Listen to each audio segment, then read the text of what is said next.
Então vamos começar, vamos respeitar o horário, 5h30. Hoje a gente vai falar um pouco sobre avaliação por imagem das fraturas de estresse dos membros inferiores. Para quem não me conhece, para quem foi recomendado, para quem caiu de paraquedas aqui, meu nome é Sérgio Viana, eu sou radiologista aqui em Brasília e sou um dos CEOs do famoso Advanced MSK.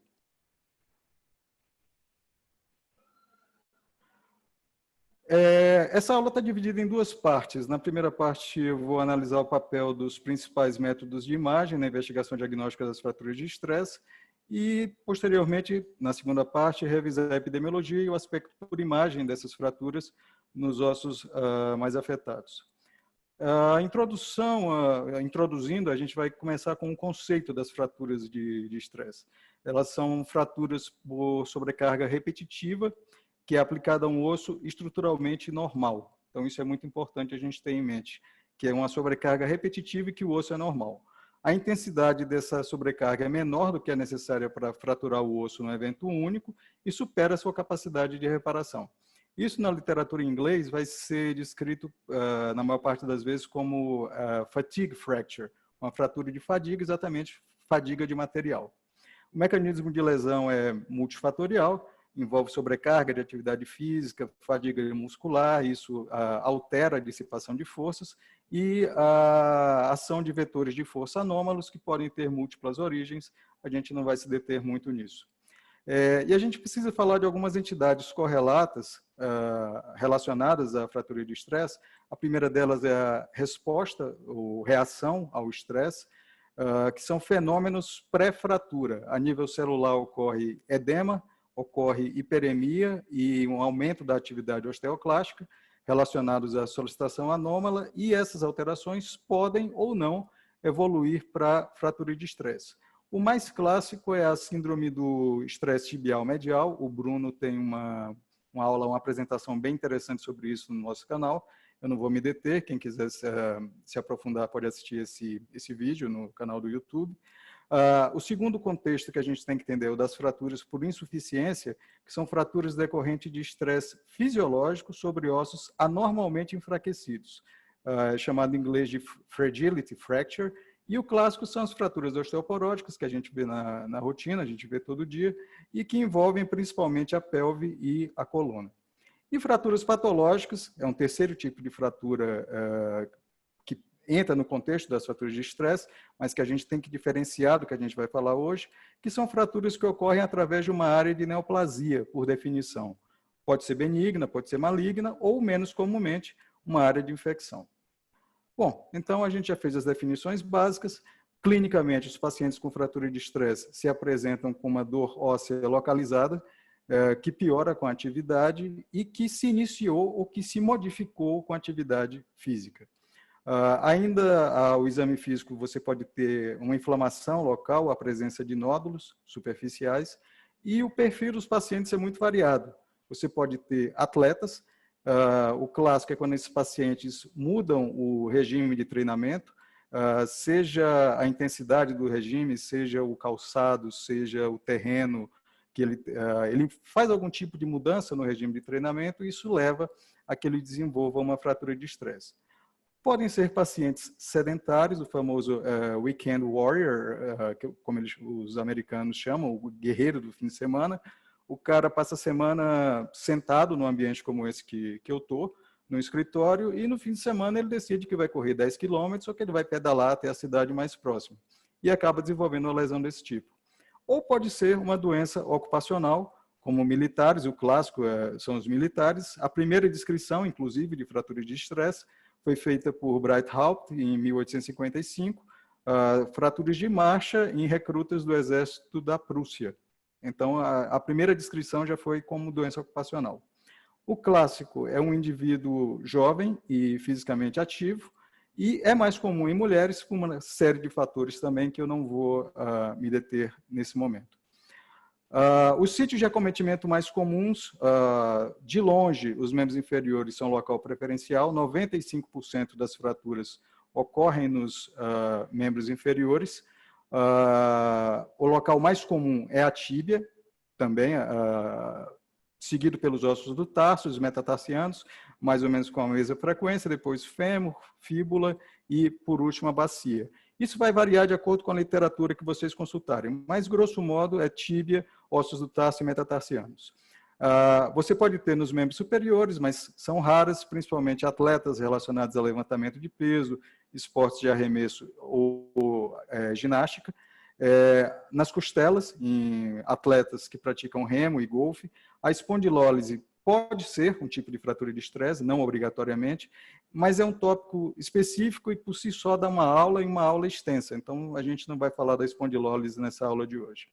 E achei interessante colocar esse tópico, a estratificação de risco, que eles colocaram nos artigos mais recentes, era um conceito que inclusive não sabia, de fraturas que têm um risco maior de evoluir mal ou de não resolver com o tratamento conservador. Eu só coloquei aqui as fraturas de alto risco, em que você tem que ter uma maior atenção, provavelmente tem que fazer uma consulta com um especialista, ter um acompanhamento mais de perto, porque pode evoluir mal. Essas áreas de alto risco incluem a cabeça do fêmur, a porção lateral do colo femoral, a gente vai ver, a patela, o córtex anterior da tíbia, o colo do talos, a porção dorsal do navicular, a base do segundo metatarsiano, o hálux e os sesamoides. Não vou também, novamente, me deter muito nisso. Quem quiser consulta, a gente vai deixar a aula disponível ou pesquisa na literatura. Mas ter isso em mente que tem fraturas de estresse e fraturas de estresse. Tem determinados locais que têm um alto risco de má evolução com o tratamento conservador. O diagnóstico clínico é apenas presuntivo, então a bola é passada para a gente. E outra coisa é que a biópsia é contraindicada. Primeiro, porque você pode fazer um diagnóstico errôneo de neoplasia. Você vê a fratura de estresse, sugere por imagem que seja neoplasia, o cara biopsia, vê aquela neoformação óssea brutal e acaba saindo como uma neoplasia. E outra coisa é que, com a biópsia, você pode ter uma progressão para fratura completa. Então, a biópsia é contraindicada, a bola está realmente com a gente. E o papel da imagem, além de diagnosticar as fraturas em si, é de fazer a diferenciação entre a resposta ao estresse, que são os fenômenos pré-fratura, fraturas de estresse e fraturas por insuficiência, que foi aquilo que a gente discutiu agora há pouco. Além disso, fazer a detecção e a descrição de anormalidades anatômicas que possam levar à biomecânica anômala.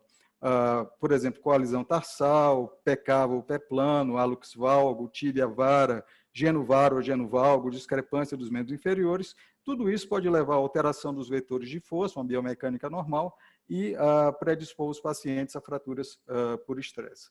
Começando com o básico, são as radiografias, a utilização é universal, mas elas são normais na maioria dos casos na fase inicial. A sensibilidade é tão baixa quanto 10 a 35%. E durante toda a doença, a gente só vai diagnosticar no máximo 70%. 50 a 70% dos casos vão ter alteração durante todo o curso da doença. Então, tanto quanto metade dos pacientes podem não ter alterações radiográficas quando tem uma fratura de estresse. Então, a sensibilidade é realmente bastante baixa. E, além disso, as alterações são tardias, leva de semanas a meses para que você consiga ver alguma coisa na radiografia. Nos ossos longos, o sinal precoce mais clássico é essa radiolucência cortical, que é chamada de gray cortex, que é o sinal mais precoce na diáfise dos ossos longos. Quando você tem nas metáfises, por que na diáfise? Porque na diáfise existe um predomínio de córtex. Na diáfise tem um predomínio de osso trabecular. Então, por haver essa diferença estrutural da diáfise e da metáfise, na metáfise você tem um predomínio de esclerose, enquanto na diáfise você vai ter uma radiolucência. O processo vai caminhando e você vai ter um espessamento ou uma esclerose do endósteo, posteriormente a reação do periósteo ou o desenvolvimento, chegando na fase final, de fraturas francas. As fraturas aparecem como áreas lineares de radiolucência, que são mais frequentemente perpendiculares ao curso das trabéculas, incompletas e que se limitam com um único córtex. Na maior parte das vezes, elas não transfixam o osso, apenas um único córtex tocado pela linha de fratura. E quando são ossos com predomínio trabecular, como os ossos do tarso, é comum que nós vejamos densas faixas de esclerose. A gente vai ver isso daqui a pouco. Então, esse caso é um caso inicial muito bonito, Reparem que a alteração é muito sutil, uma área de radiolucência, e a gente vê uma discreta irregularidade óssea nessa localização. É uma fratura de estresse em fase muito inicial, a radiografia. Percebam como a radiografia é pouco sensível, confirmando aquilo que eu falei para vocês. Olhem como nesse terceiro metatarsiano a gente vê esse espessamento cortical, e acho que praticamente ninguém daria mais nada nessa radiografia. Algumas semanas depois, além desse espessamento cortical, a gente vê uma fratura franca que se desenvolveu no colo do segundo metatarsiano, que aparentemente não tinha alteração nenhuma. Eu interpretaria essa curvatura como constitucional. E esse caso ainda vai ter mais uma surpresa que vai aparecer daqui a pouco. Na fíbula distal, a gente vê bem o traço de fratura nessa paciente. Um outro tipo de apresentação, nós vemos o traço de fratura com uma reação periosteal sólida ao longo da diáfise do osso afetado, no caso aqui a fíbula, e como eu falei, nos ossos de predomínio trabecular, você tem essa faixa de esclerose que cursa perpendicularmente ao curso das trabéculas. Vejam as trabéculas e vejam o trajeto da linha de fratura, como é perpendicular ao curso das trabéculas. Essas imagens são para mostrar como é diferente a apresentação da reação periosteal. Ela pode, inicialmente, simular neoplasia, como nessa primeira radiografia, uma reação periosteal de aspecto muito feio, muito fluffy, enquanto nessa segunda você vê o traço de fratura aqui, tem um fé em Deus que ele está aqui no meio, ele realmente existe, e a reação periosteal tem aspecto sólido, circunferencial no osso. Enquanto nesse osso, um traço de fratura mais sutil, inclusive de curso longitudinal, e que só afeta a porção mais medial, não afeta a porção lateral do osso.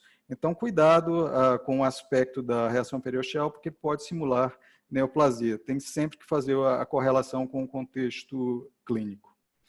A cintilografia óssea é um método extremamente sensível. Eu estou falando aqui de uma coisa com a qual eu não mexo, é um método que eu não faço, mas é o que a literatura diz, que é extremamente sensível. Classicamente, tem uma hipercaptação focal nas 3 fases do exame, quando a fratura capta nas 3 fases, mas é um método, a gente sabe disso, de baixa especificidade, com a resolução espacial muito ruim.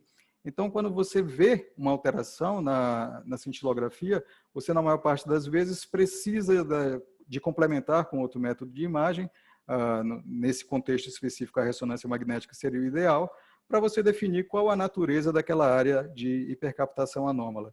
E as alterações podem perdurar por até 18 meses. O paciente já se curou clinicamente, já voltou à atividade e continua com uma hipercaptação na cintilografia. Então, a cintilografia é um método subótimo na avaliação das fraturas de estresse. Aqui a gente vê, vou mostrar só um caso para vocês, a gente vê uma área de hipercaptação na tíbia, que era uma fratura de estresse, mas que poderia ser um osteomosteode, poderia ser uma área de trauma, poderia ser um foco de osteomielite, sei lá. A gente não tem como dizer isso na cintilografia. Você vai precisar fazer um outro exame para conseguir demonstrar exatamente o que é essa alteração. E, por fim, a ressonância magnética, que é o método mais sensível e mais específico, quase 100% de sensibilidade, especificidade em torno de 85%. Tem uma alta resolução espacial, uma alta resolução de contraste. Nos achados iniciais, a gente vai ter edema ósseo medular e a presença de líquido e edema ao longo do periósteo. As fraturas aparecem como traços classicamente de baixo sinal em todas as sequências, novamente perpendiculares ao maior eixo do osso, na maior parte das vezes. E, apesar de o edema ósseo medular ser uma alteração que chama a nossa atenção para fazer o diagnóstico, é muito importante a gente lembrar que esse edema pode obscurecer a fratura. Então, olhe sempre no T1. É muito comum que seja o T1, onde você consegue ver o traço de fratura e fazer a diferenciação entre fenômenos pré-fratura e a fratura franca. O calo ósseo, quando está presente, é hipointenso, cursando paralelo ao córtex. Existe realce pós-gadolínio das áreas edematosas e quando é que a ressonância magnética é mais útil? Na avaliação de regiões anatomicamente complexas, quando a radiografia é normal, quando as radiografias inicialmente são normais e o paciente persiste com suspeita clínica de fratura de estresse e principalmente em atletas, porque existe a classificação de Frederickson, O Bruno fala muito bem disso na apresentação que tem no YouTube, sobre a síndrome do estresse tibial medial. Quanto mais alta é a classificação de Frederickson, maior é o tempo que o paciente vai levar para retornar à atividade. Então, novamente, vocês consultem essa apresentação que o Bruno fez, está muito interessante, para demonstrar como é que isso funciona.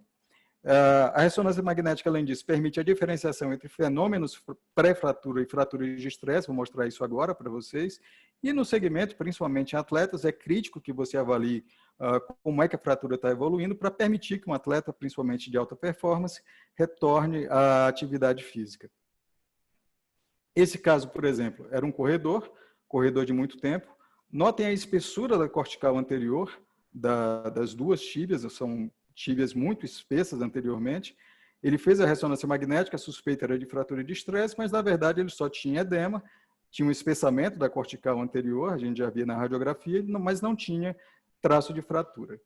Já essa outra paciente, por exemplo, era uma corredora também, uma paciente jovem, em torno de 30 anos, fez o exame inicialmente em setembro e o que nós víamos era edema do osso medular, edema das partes moles, não víamos um traço de fratura bem definido e demos isso aqui como um quadro de fenômenos pré-fratura. Não sei se ela não confiou, né, se o médico não confiou na gente ou se ela não confiou no médico dela. Provavelmente ela continuou correndo. E o que aconteceu foi que em novembro ela voltou com um quadro de dor piorada, aumentou o edema, claro, e percebam que a gente vê o traço de fratura muito mais nitidamente no T1 do que no T2 FET7. O edema chama a atenção muito mais para nós aqui no T2 FET7, mas o traço de fratura em si é visualizado com muito mais clareza no T1. Outro exemplo, essa paciente era uma paciente jovem também, ela praticava corrida, praticava ciclismo e crossfit, e fez uma fratura bilateral das tíbias proximais. A gente consegue ver aqui à esquerda o traço de fratura, muito bem no meio da área de edema, vê também no T1. Aqui no T2, aqui à direita, a gente não vê bem no T2 o traço de fratura, está meio obscurecido pelo edema ósseo. Mas quando a gente faz o T1, a gente consegue ver o traço de fratura. Então, olhem sempre o T1, o T2 FET7, o STIR, chama a atenção pelo edema, mas o traço de fratura muitas vezes é mais evidente no T1. Novamente, o aspecto clássico, o edema subperiosteal das partes moles de vizinhança, mas o traço de fratura não é tão claro no T2 FET7, é mais evidente no T1. Esse caso é aquele caso que eu mostrei inicialmente para vocês, daquela fratura que só se desenvolveu depois, numa radiografia que era inicialmente inocente, e percebam que além das duas fraturas, dessa do colo do metatarsiano e da metáfise do terceiro, ela tinha uma terceira fratura que a gente não conseguia ver na radiografia, pela superposição das estruturas ósseas, tinha uma terceira fratura na base desse terceiro metatarsiano. Então, a sensibilidade da radiografia é baixa e a ressonância é o método de escolha para que a gente consiga avaliar. Essa imagem é para mostrar essencialmente o realce pós-gadolínio. Percebam o espessamento periosteal, o edema de partes moles ao redor. O espessamento periosteal, o calo ósseo, é hipointenso em todas as ponderações e essas alterações edematosas realçam após a infusão de contraste. A tomografia computadorizada é um método de exceção. Ela é menos sensível do que a ressonância, menos sensível do que a cintilografia e é feita só excepcionalmente nesse contexto. Nós sabemos que é um exame de alta resolução espacial, é bastante útil em regiões que são anatomicamente complexas ou para clarificar quando os achados da ressonância são equívocos aqui e ali, para que você consiga demonstrar com mais clareza o traço de fratura. É considerado o método padrão para demonstrar fraturas longitudinais, eu vou falar um pouquinho daqui a pouco. A maior parte a maior parte dos artigos de revisão fala das fraturas longitudinais, mas citam uma literatura antiga, tem muito pouca literatura recente. Eles elogiam muito a tomografia computadorizada, mas eu vejo mais na ressonância magnética. Mas só que também eu faço mais ressonância magnética, talvez por isso. Mas eles dizem que para demonstrar precocemente a tomografia computadorizada é o padrão ouro. É um método limitado para avaliação de partes moles, a gente sabe disso, e que até por isso não permite determinar a atividade do processo. Você não consegue ver o edema ósseo medular, então é um método que é bem limitado, não é recomendado para você fazer o acompanhamento, principalmente em pacientes críticos. Essa é uma imagem do RadSource, que mostra bem como é o traço de fratura longitudinal nas fraturas de estresse. Pode ter várias orientações, eu não vou me deter sobre isso, vocês podem consultar nessa página. E vou mostrar alguns casos que eu tenho. Esse é um caso um pouco mais antigo, a gente consegue ver bem o traço de fratura na reformatação. Aqui nessa outra reformatação, o espessamento periosteal, o espessamento do endósteo, e aqui tangenciando a gente consegue ver o traço de fratura na tomografia. Esse já é um caso mais recente, um aparelho mais moderno. A gente consegue ver o traço de fratura no interior da cortical. Na imagem axial, consegue ver também a reação periosteal. E na reformatação 3D, desculpa, na reconstrução 3D, o traço de fratura parecido com aquilo que a gente viu no diagrama do Red Source agora há pouco. Essa imagem mostra bem também como, quando a gente tem uma alteração da cintilografia, a gente precisa fazer mais alguma coisa para, na verdade, dar o diagnóstico. Aqui a gente consegue ver que existe uma área de hipercaptação no médio pé, mas é tão intensa que eu não consigo dizer sequer o osso que está acometido.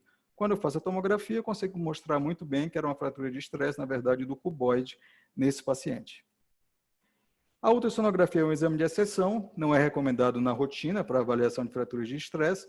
Ela é restrita à avaliação da superfície óssea e das partes moles de vizinhança, mas colocando com Doppler você pode ter alguma informação. O Bruno faz muito mais ultrassom do que eu, ele consegue obter muito mais informação, tem bem mais casos do que eu para mostrar, eu só tenho um, que eu vou mostrar agora.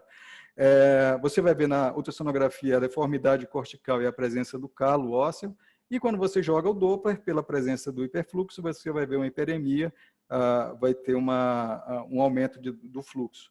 Esse é o único caso que eu tenho, é um metatarsiano, você consegue ver essa área de hipoecogenicidade na vizinhança do sítio de fratura e a formação do calo ósseo num paciente de 28 anos de idade. E para terminar, uma rápida revisão sobre os sítios de lesão mais comuns, começando com a tíbia, que é o mais frequente.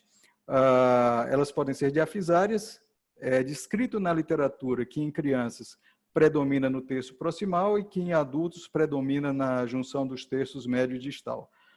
Eu confesso para vocês que eu vejo muito mais no terço proximal em adultos, eu raramente vejo no terço distal. Não sei qual é a experiência de vocês, a gente pode discutir ao final. Corredores são um grupo de risco típico, até 37% dos pacientes, mais de um terço, vão ter fratura de estresse em algum momento durante a carreira. Podem ser transversais ou longitudinais, a gente já mostrou, são difíceis de demonstrar ao raio-x, a tomografia e a ressonância são mais úteis. E, como a gente também já falou, as fraturas anteriores da tíbia, a gente tem que ter cuidado, porque pode haver retardo de consolidação com o tratamento conservador.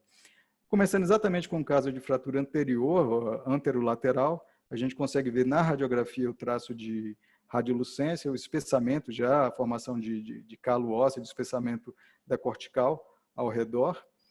Um outro paciente também na tíbia proximal, a gente consegue ver o traço de fratura bem aqui no perfil, e aqui na incidência frontal a gente consegue ver o espessamento do periósteo ao redor e até também o próprio traço de fratura. Imagem de radiografia, imagem de ressonância de uma fratura longitudinal. Percebam o traço de fratura, a gente deu a sorte de ver na radiografia, cursando no interior da cortical, e aqui na ressonância a gente consegue ver tanto na imagem coronal, como nas imagens axiais, no interior da cortical, a área de fratura. Um outro caso, esse de um paciente mais recente, também um espessamento cortical significativo, a linha de fratura no interior da cortical, na imagem sagital e nas imagens coronais. Percebam que esse paciente, inclusive, era esqueleticamente imaturo. A gente vê cada vez com mais frequência isso em crianças, porque elas estão crianças e adolescentes, principalmente, porque elas estão se engajando em atividades físicas cada vez mais cedo. Novamente, o aspecto típico, isso aqui é o que eu pego praticamente todo dia, a gente consegue ver, inclusive, no T2, de permeio à área de edema, traço de fratura, cursando perpendicularmente às trabéculas e tocando apenas uma das corticais. Veja esse caso que é interessante, tinha dois marcadores, é um caso mais antigo, tinha dois marcadores, um na perna distal, outro aqui ao nível do médio pé. A gente consegue ver bem o traço de fratura aqui na tomografia e a gente consegue mostrar também a presença de uma coalizão tarsal, que também aparece aqui na ressonância magnética. O traço de edema bem delimitado, circundado por edema ósseo medular e presença de edema subperiosteal. Metatarsianos são acometidos principalmente do 2º ao 4º raios, principalmente na diáfise distal, e estão associados principalmente à marcha e à corrida.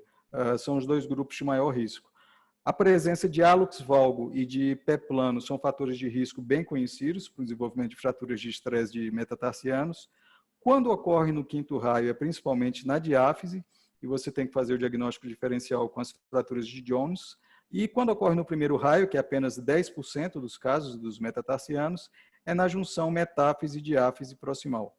Aqui um caso clássico de fratura de estresse do metatarsiano, a gente já viu outras antes, a linha de fratura, grande edema ósseo medular, grande edema das partes moles de vizinhança e o traço de fratura também na ponderação T1.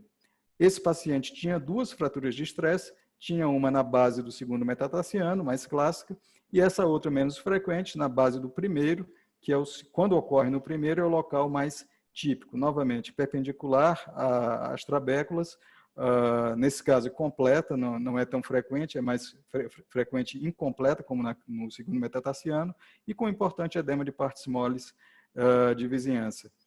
Nesse caso, o traço de fratura não está tão evidente, mas podem confiar em mim que tinha fratura.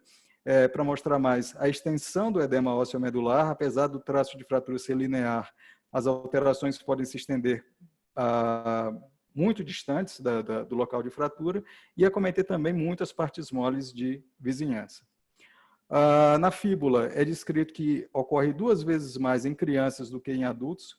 Você vai ver muito mais em crianças do que em adultos, principalmente do terço distal, classicamente no terço distal. Grupos de risco incluem militares, paraquedistas ou praticantes de esportes de salto, e os achados são similares àqueles que a gente acabou de ver para tíbia. Percebam a radiografia, achados muito sutis, uma discreta irregularidade do contorno cortical, uma discreta radiolucência, mas quando a gente vai para a ressonância, a gente vê que, na verdade, não tem nada de sutil, tem um edema muito extenso, edema ósseo medular, edema de partes moles. O componente periosteal também é muito mais extenso do que a gente poderia inferir pela radiografia. Então, a ressonância magnética, exame de escolha. Novamente, achados similares, a reação periosteal um pouco mais feia nesse caso, com aspecto um pouco mais especulado. A gente tem sempre que ter o cuidado, a atenção, para não, especialmente os colegas menos experientes, para não interpretarem isso como um tumor. Nos ossos do tarso, os artigos dizem que o navicular é mais frequente com o calcâneo. Novamente, falando da minha experiência, eu tenho muito mais casos de calcâneo, eu tenho vários casos de calcâneo e não tenho nenhum caso de navicular. Vocês podem me passar a experiência de vocês posteriormente. Grupos de risco, esportes de salto ou de arrancada, o aspecto é de fraturas lineares, existe um risco aumentado de deslocamento nesse tipo de fraturas. A tomografia e a ressonância, novamente, são úteis porque são regiões anatomicamente complexas, às vezes você não consegue ver exatamente qual osso está acometido ou o padrão de acometimento. A tomografia a TC e a ressonância vêm melhor, e pode haver acometimento de mais de um osso no mesmo pé ou em pés diferentes. Eu vou mostrar também um caso similar. Eu acho que está no nosso livro, essa imagem, o aspecto clássico é esse. Vejam o traço da linha de fratura e vejam o trajeto das trabéculas. É classicamente perpendicular ao trajeto das trabéculas. Nesse caso, no calcâneo. Novamente no calcâneo, esse é um paciente adulto. O que a gente vê na radiografia se reflete na ressonância magnética. Baixo sinal em T1, baixo sinal em T2, circundado por edema, edema de partes moles. O aspecto vai começando a ficar repetitivo.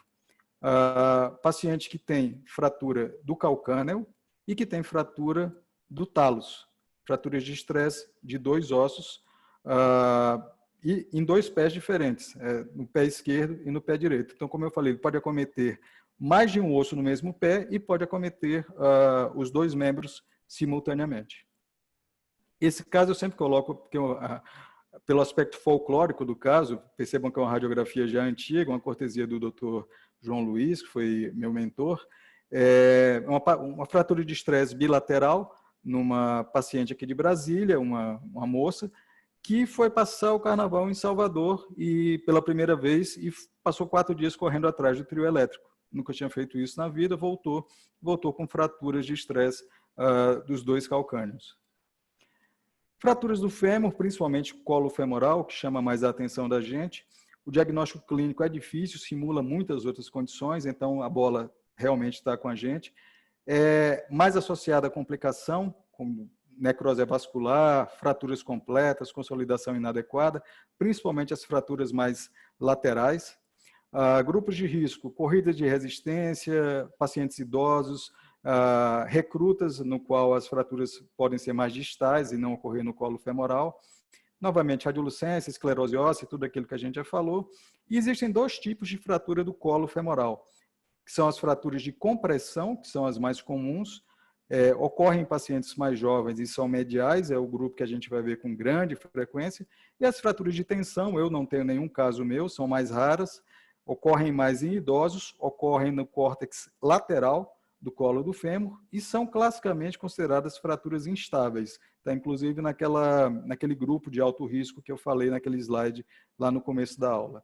Então, o que a gente vê com a maior frequência é isso aqui, é esse traço de fratura se limitando com a cortical medial do osso, circundado por edema, com edema das partes moles de vizinhança.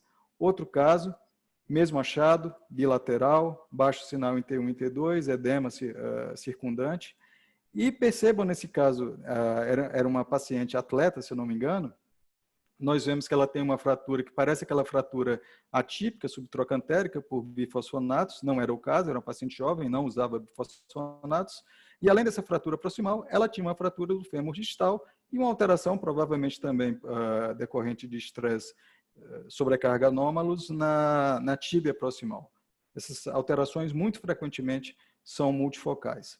As fraturas da patela são extremamente raras, são mais frequentes em atletas jovens, principalmente relacionados a levantamento de peso, ou então em pacientes que têm paralisia cerebral pela espasticidade que leva a esse tipo de fratura.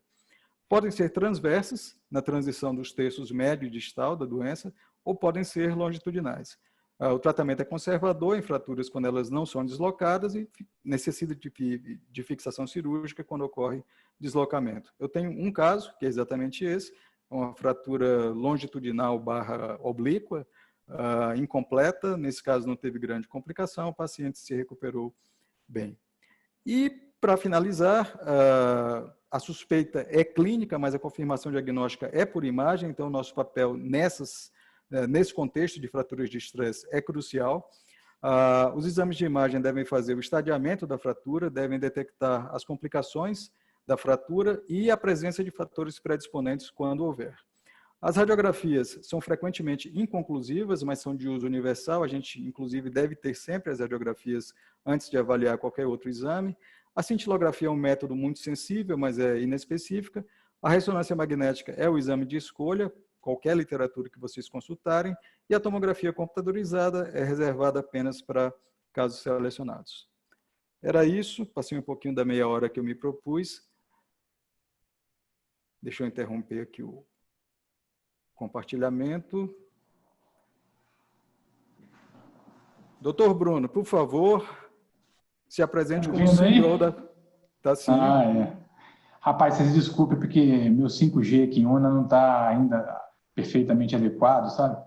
Aqui a internet aqui é a vela ainda, então a gente acaba que caiu, então me atrasei um pouquinho, mas a apresentação foi excelente, como sempre. O Sérgio é um professor nato, é um amigo maravilhoso, e o tema e a revisão, a casuística foi ótima.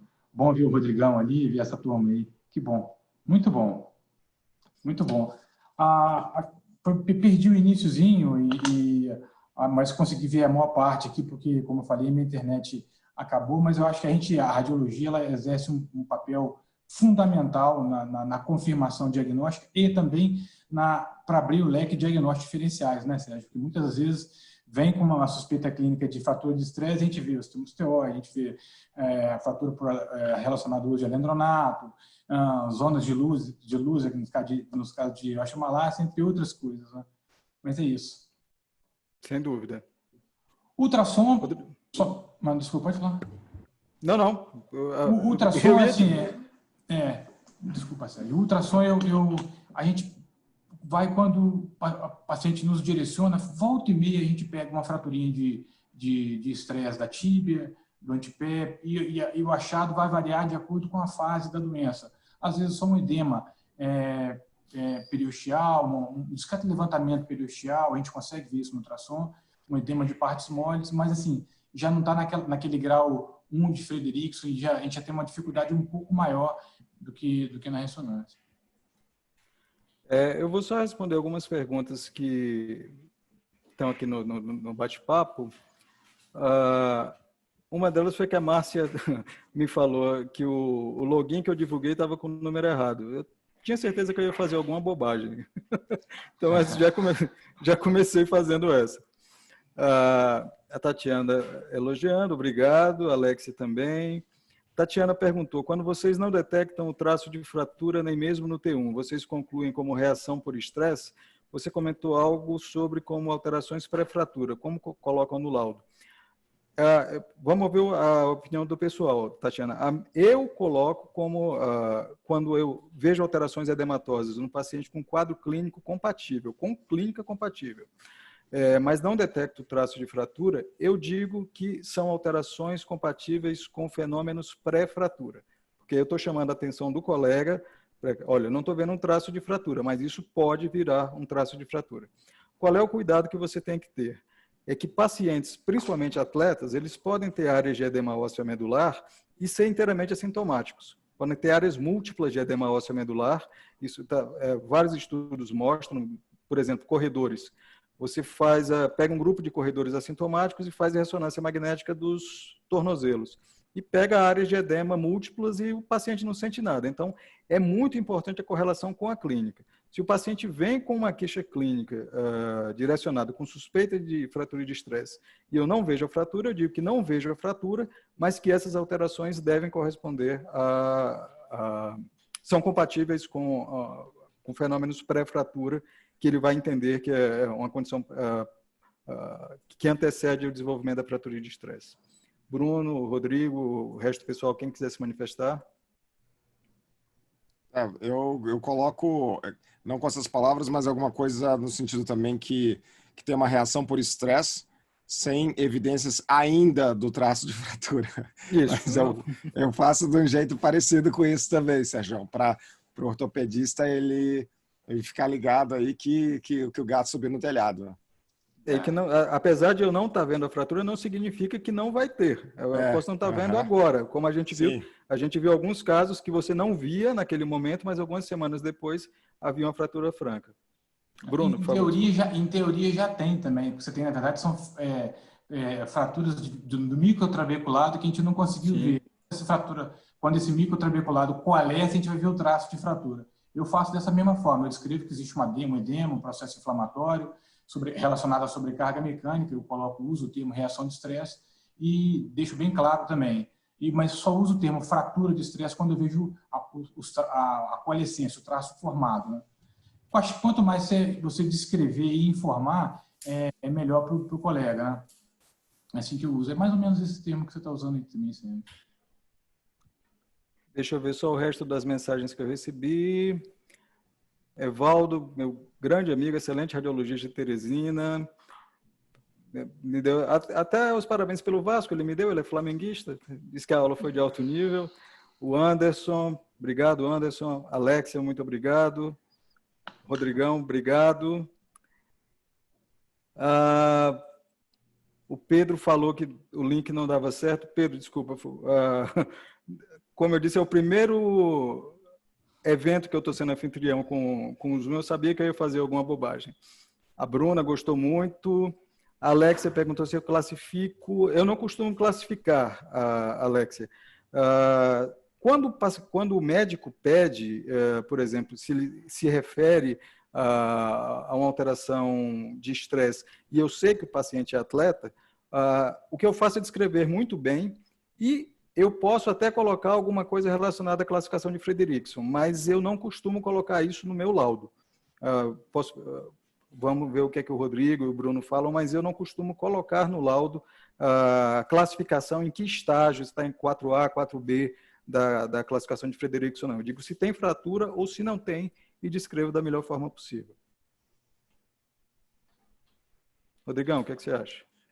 Eu também, eu descrevo se tem fraturas, se não tem fraturas, tem edema da medula óssea, se tem reação periosteal, é tudo que a classificação de Frederickson fala, mas sem classificar, sem fazer a classificação de Frederickson. Mas eu tenho que andar com uma colinha da classificação de Frederickson na minha carteira, Eu também não sei de cabeça, já teve umas 2 vezes assim que o ortopedista, principalmente atleta, tá, de time de futebol, ele vem com você perguntando qual que é a classificação da lesão por estresse. Às vezes eles estão precisando de alguma coisa para se prender, para ver se libera, para ver se não libera, para ver quanto tempo que o cara vai ficar parado, alguma coisa assim. Então já teve umas 2 vezes assim que eu simulei um ataque de ausência na hora que o colega perguntou, porque eu tive que fazer a colinha para ver qual que era a classificação ali certinha de Frederickson, né? Mas assim, então essas 2 foram sempre com atletas, tá? Brunão? Eu, de um modo geral, eu faço como o Rodrigo. Eu descrevo detalhadamente, porque eu acho que isso aí te dá uma segurança, mas desde que a gente fez aquela aulinha do Advanced lá, eu acabei aprendendo a classificação de Frederickson, então eu tenho ela no meu bolso também, na minha memória aqui. Eu tenho que colocar na minha aula, então, para aprender também. Eu deixo mais descritivo, porque assim... Coloca o link da aula no laudo. É uma boa ideia. Eu gosto de deixar descritivo, inclusive não é só nessa classificação, em toda a classificação, porque às vezes você usa uma classificação X, ou ortopedista que é uma Y, e você... Então, deixar descritivo eu acho que é uma boa saída. Resolve na grande maioria das situações. Nesse caso específico da reação da fratura de estresse, por fazer isso, por ter feito essa aula, eu acabei aprendendo essa classificação, então eu já sei lá na minha cabeça, se alguém me fala, eu consigo falar de cabeça qual é, mas ainda assim eu não coloco no meu laudo, não. O Pedro, ele colocou a observação aqui no chat que ele coloca fratura do micro com edema, sem traço. O Anderson disse que às vezes coloca sem traço de fratura óbvio. Eu também às vezes falo isso. Às vezes tem toda a cara de fratura, mas você não consegue ver o traço. Então eu digo que não consegui ver o traço de fratura, mas coloca... É compatível com alterações por estresse e fenômenos pré-fratura. Tatiana novamente agradecer, obrigado. Ana Machado... Márcia gostou muito, Felipe também. Bruna dizendo que o Rodrigo é sensacional.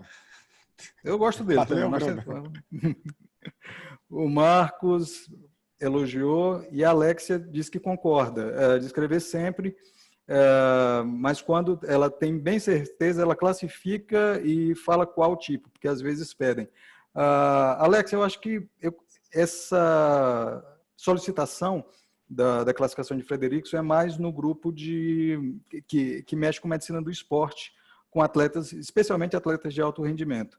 Sei lá, talvez, por exemplo, o Abaeter, que é médico do Ceará, ele deve colocar a classificação para que o médico do esporte, o ortopedista do Ceará, saiba já prognosticar, já com base no seu laudo, qual o tempo de recuperação do atleta. Assim, seria o ideal colocar, mas eu confesso que eu não coloco e eu tenho quase certeza que a maior parte também não coloca. Essa seria uma pergunta legal para fazer quando tiver com o ortopedista, né? Perguntar o quanto que eles valorizam a classificação assim de forma geral, né? Porque... É uma coisa como você sempre fala nas suas aulas, nas suas apresentações, depende muito do grupo com quem você trabalha, do grupo que te encaminha exames, né? Exatamente. Então, às vezes, funciona para mim aqui, funciona para o Bruno lá no Espírito Santo, não funciona para você aí no Paraná. Varia muito de acordo com o grupo e, às vezes, até dentro da própria cidade. O grupo que trabalha comigo pode ser diferente do grupo que trabalha com outro colega que faz músculo esquelético aqui mesmo em Brasília. Varia muito de acordo com a solicitação de cada um. Você quer dizer alguma coisa? Estou vendo o doutor Alessandro, que é um colega muito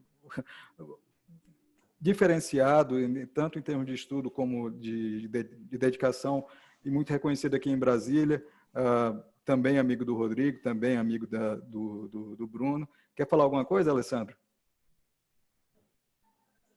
Tá tranquilo, parabéns aí para eu. Cheguei depois, né? Cheguei meio atrasado. É porque eu estava no outro link, 7338. Fui eu que fiz Valeu. besteira. Mas eu vou colocar no... Não, tranquilo. Desculpa a Mas tá todo bom. mundo, eu vou colocar no YouTube. O principal questionamento foi como é que a gente descreve, Alessandro. Você coloca a classificação de Frederickson no seu laudo ou você deixa mais descritivo? Olha, eu acho que classificação é muito bom para a gente saber como estadiar e o que exatamente usar, né? Normalmente eu coloco a descrição, mas com o intuito de chegar numa classificação, ou seja, de ser mais conclusivo também. Mas não necessariamente você colocar lá 2, 3, 4, entendeu? Sim, Mas sim. eu acho que usar aquilo ali como critério para... Assim como em outras classificações também, né? Acho que é o consenso de todo mundo. O importante é você descrever o melhor possível e se você vai colocar a classificação ou não é secundário. E aí, pessoal, mais algum questionamento, mais algum comentário? Alguém quer acrescentar alguma coisa com relação à experiência? Ou a gente já libera para Happy Hour? Porque eu achei que eu era o único que não tinha amigo, que ninguém tinha convidado para Happy Hour, que ia assistir a aula no fim da tarde. Esse horário é bom, sexta-feira, final da tarde, ainda mais na quarentena. É um horário que o pessoal está mais enquanto sossegado, durar a quarentena, né? Mas aqui em Brasília, você sabe, aqui em Brasília a gente nunca teve muito em quarentena, não. A gente está trabalhando direto, nunca parou, não. Bom, pessoal, vou agradecer novamente a todo mundo que compareceu, que fez a gentileza de comparecer, pedir desculpas pelo fato de eu próprio ter me sabotado e ter divulgado o número errado. Agradecer a quem divulgou, para os colegas, e por conta, especialmente desse meu equívoco, eu vou colocar a aula no YouTube para quem quiser possa ver novamente. Um abraço para todo mundo. Muito bom. A gente vai se encontrar de novo mais vezes daqui para frente. Excelente. Obrigado, Adorei. Alexa. Muito obrigado. Joia demais. Vou seguir mais de perto. Obrigado, Alexa. Quer se despedir, Brunão? Agradecer, foi ótimo. Foi uma revisão maravilhosa e bom encontrar os amigos aqui. O Rodrigo está no frio danado lá, né, Rodrigo? 4 graus.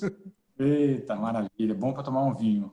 E alargar o nosso círculo de amizades. Muito bom ver vocês.